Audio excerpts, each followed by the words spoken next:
Thank you, John and Alan. And this is how the Group B table looks now, with 2 games played. Ecuador on top after that 2-0 win yesterday. Netherlands now also have 3 points ahead of Senegal. And the host Senegal next play Qatar, with the Netherlands next facing Ecuador. Stephen, you were the one with the right prediction. The Dutch winning it just about and very late.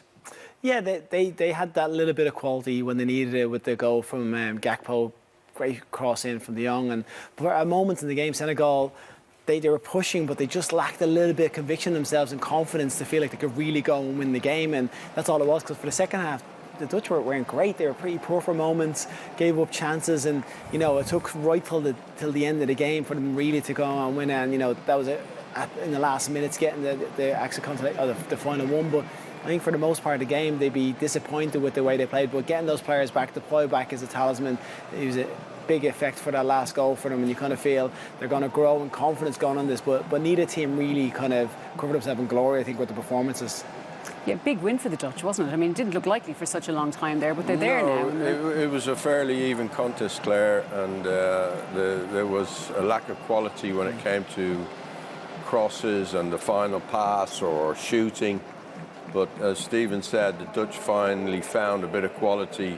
De Jong, who I thought had been poor in the game, I was expecting a lot more from him. He finally came up with the goods, and he put in a lovely cross come pass for Gakpo, who timed his run very nicely and knocked it past Mendy. I didn't think Mendy had the best of games in the Senegalese goal, and they obviously missed Mane big time because they were poor in front of goal. Although they did get a few shots on target in the second half, but Noppert, who made his debut today, that's Van Gaal again gambling. Taking a risk. It's amazing, to put a lad in his first game in a World Cup important match like that. So he played well. He made some crucial saves when the Senegalese had a bit more of the play in the second half.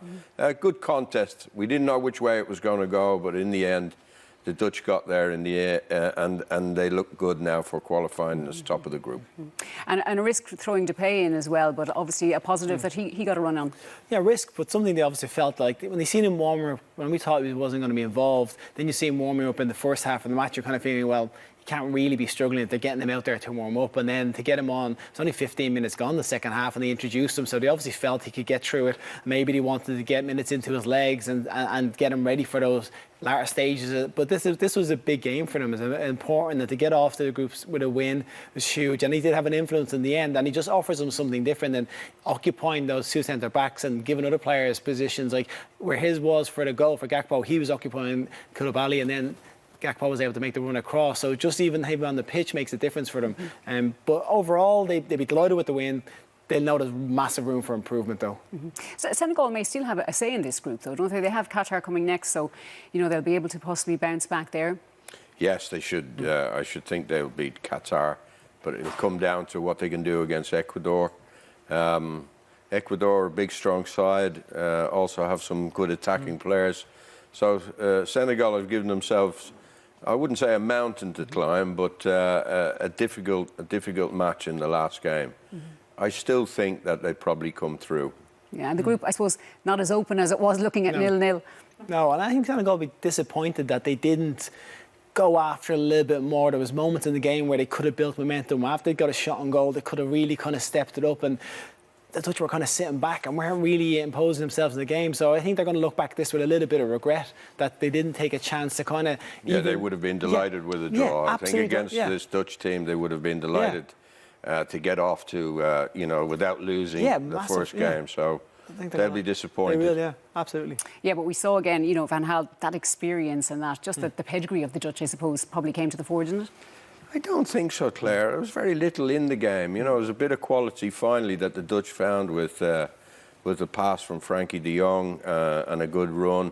But apart from that, and I think Alan said it in commentary, the Senegalese were probably the better team in the second half. I think the Dutch just shaded it in the first half, but Senegal were better than the Netherlands in the second half. But there was very little in it, and it came down to a bit of quality, maybe some bad goalkeeping as well. Liam, the game was crying out for a goal, and finally it came from Gakpo. Yeah, good move. Memphis Depay was involved. He brings De Jong into it. Patient with their build-up, the Dutch. That's the Depay knocking it back to Frankie De Jong, and he finally come up with a quality pass that we hadn't seen from him all the game. Times has rung Gakpo, but you have to say the keeper Mendy, if you come off your line, you've got to get the ball. He's got to take everything there, man, ball, everything. But his timing is completely wrong, and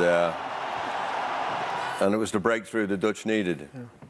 Yeah, much longed for breakthrough. And then Klaassen came off the bench, 99 minutes. They like their added time. We've had lots of added time today, and he made it secure.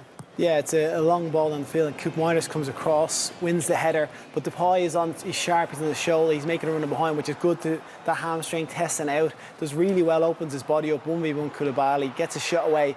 Mendy doesn't cover himself in glory again. He should probably tip this further away. There's not loads of pace on the shot, but Klaassen, look, he's coming a long way to follow this in. Fresh on the pitch, these are the 3 substitutes they made, and he gets a nice, hard, decent strike on it, and Mendy can't keep it out. And you know, this is what, 2 or 3 minutes to go in the game, 6 minutes in at a time, and you know, it does kind of flatter the Dutch a little bit. I think the 2-0 win it looks a lot better on paper than what the actual performance showed. But that's the difference, isn't it? Just those little moments in the game where you take them on, keeper makes a mistake and you pounce, and you know, 3 subs coming on and making a huge difference in the game, and that's what it takes. Oh, that was a good shot from Memphis there. Yeah. That was creeping in that far post. But the goalkeeper, if he goes, he mustn't palm it out. He must touch it around for a corner kick, not push it there, because you're bound to have a Dutch forward following in. So he didn't cover himself in glory at all. He's having a poor season for Chelsea as well. So he'll have to improve if Senegal want to go further in the competition. No, they did have some chances. They were perhaps unlucky not to get anything. Yeah, they did. And, you know, some of them, again, the first half, this is De Jong getting caught on the ball, gets pressurised, loses it, and they pounce it. And this was kind of how they were creating chances. It was the Netherlands giving the ball up. This one is a off-the-shoulder spin. It's a decent hit. Keeper pulls off a good save in the air post, gets down well for a big man. This one is Sarr again, pulls it back to Gay, edge of the box. It's a decent strike. Keeper, that was good side of it, good 2 hands.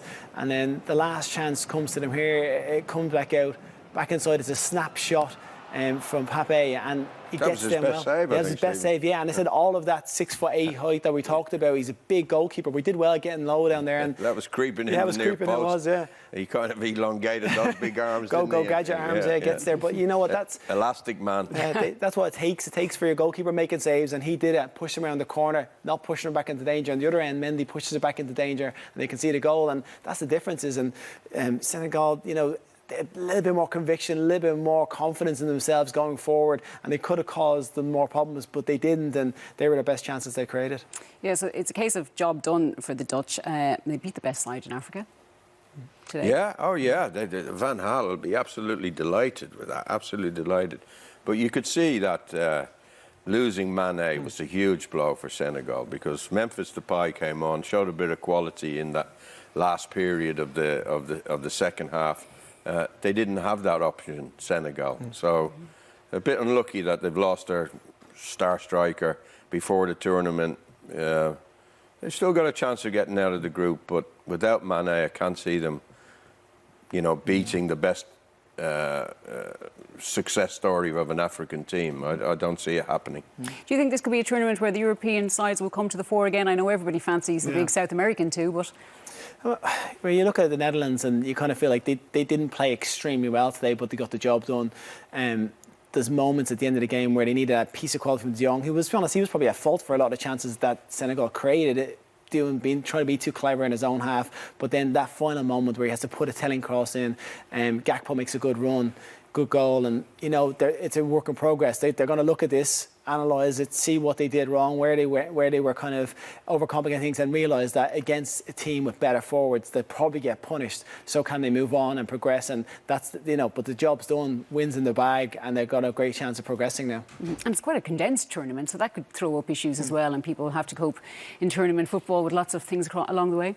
Yeah, absolutely. Yeah, it's going to be demanding physically. You're going to need your whole squad of players.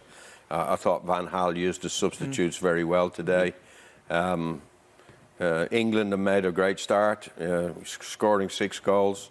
So I think Europe is going to be strong, but we've got to await the Argentinians and the Brazilians coming out, Claire, and even the Uruguayans. I fancy them as a dark horse this year. Just in terms of the game today, Stephen, as well, I'm not sure how well it comes across, but we're obviously far away this side of the world, but it's a little bit devoid of atmosphere, isn't it? Yeah, it does seem a little bit lackluster from the stands, and there's points there showing clips of the crowd and empty seats and not a full stadium, and I suppose that was going to happen with this World Cup. I think with everything that's gone on in the background, people are reluctant to go there, and it's going to tell. When you get into those last stages, you're probably going to see more influx of fans, people really paying to come and watch that cutting edge stuff. But yeah, it wasn't a great atmosphere there. There's 3 factors really. Yeah. There's no culture of football there. There's no following. The league is, it is what it is. The problem people having with human rights. A lot of people said, I'm not going to that World Cup. And the cost of it, Claire, is incredible.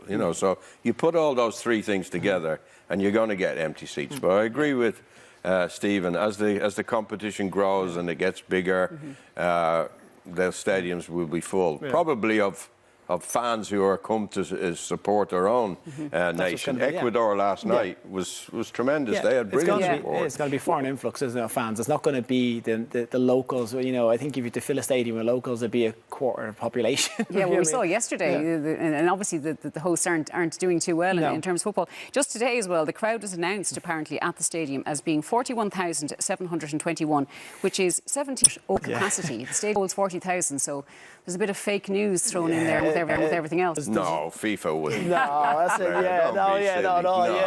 No way. It doesn't surprise you, with everything else that's gone on. Like they're trying to make this out that everything's going smoothly, everything's going to be top notch, everything's to the best of its ability. When in reality, the cracks are there, appear, but everybody's still going to be there for football. They're watching to see what happens. This is nonsense. It reminds me a bit of South Africa. You remember South Africa 2010? Stadiums weren't full, and yet FIFA were saying, it's capacity crowds. Because they just saw this also saying they make themselves a laughing stock. That you could go to multiple games in one day, they told us before this. Yeah, that seems highly unlikely. They were saying that logistically it was going to be the best World Cup because everything was so close. It was all built for one purpose, for fans, easiness of getting around it. But there's talks yesterday of fans not being able to get to the game, overcrowding on the public systems. Everything was built, this infrastructure all put in just for this one tournament. So, there's going to be moments where it's going to fail and it's not going to be there. So, but I think, you get to the latter stages and then you'll start seeing full stadiums. But it's going to be pure influx of fans wanting to go over and see their team succeed. Yeah, and if the host nation likely will be out by the second game, so that's going to deflate the atmosphere over there, surely. Well, I don't think there was ever going to be an atmosphere, Claire, But what was surprising today is that I didn't see more Dutch fans in there. Yeah. Like the Dutch are one of the best supported teams in the world. But all the things I talked to you about there, I'm sure it's had a bearing on this. Now, if the Dutch go further in the competition, I'm sure they're going to be buying tickets to get out there without any hesitation. Yeah. The initial games, I think we're going to see plenty of empty spaces. And to add to the issues today, then, FIFA had to issue a statement just before the England game saying a lot of England supporters had trouble getting in because there was a problem with the ticketing app. Yeah, so again, another thing that they wouldn't want to be happening, they want fans to be actually getting the stadiums. They need to show that they've got full houses, even if and we're talking about camera shots. We haven't seen many camera shots of opening up expanse of the stadium. You know what I mean? And obviously we're restricted to what we're going to get from them, and that's done intentionally to maybe show. And I wouldn't be surprised if you hear crowd noise being pumped in and stuff like that to make it seem better. But listen, it is what it is. The players are going to perform at this level, and for the fans, if you're going to go all the way there and struggle to get in, that's a disaster. I mean, that's something that has to change. You can't be expecting fans to be paying a fortune to get out there and not actually to be able to get in the stadium. And not be able to get in. Just a quick word from both of you before we sign off. Big night for Wales coming up. Against the USA. It's really exciting times for them and their followers. Yeah, they haven't been to a World Cup since 1958 when they got knocked out by the great Brazilian team, Pelé as a 17-year-old. So they've waited a long time for this, and they'll want to start well. And I think they will against the United States. I think there's probably more quality in the Welsh team, and they'll be looking to finish second in that group to England, I say. Gareth Bale striding out onto the world stage tonight.